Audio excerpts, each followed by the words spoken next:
Ituturo ko sa inyo ang halamang gamot na natatagpuan kung saan saan para sa sugat. Magaling sa sugat to. Ayan, no? Kanina nasugatan ako, malakas ang dugo, pero maliit lang naman siya.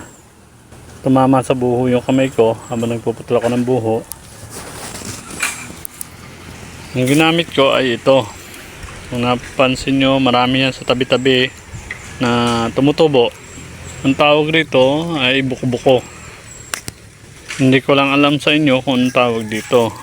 Pero kapag nasa bundok, ito yung kalimitang ginagamit. Yung mga marunong sa herbal. Pero pagka nasaan man, pag may tubig, hugasan nyo muna bago gamitin. Ito, mabilis makampat ng dugo ito. Pipigain nyo lang yung katas niya, ipapatak nyo or itatapal nyo to. May katas tayo, makatas tayo.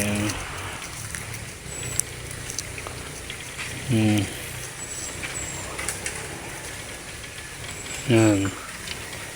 Gagawin nyo yung katas. Yan yung sugat. Yung sugat.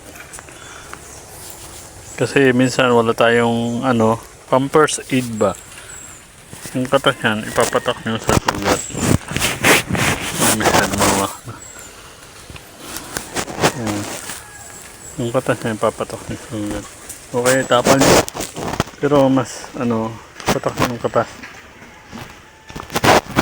Yan, mabilis yan makampat ng dugo. Pag ganyan. Mabilis din gumaling. Yan. Kanina dugo-dugo yan eh. Dagdag ka naman lang yon. Nasa inyo kung gagamitin nyo or hindi.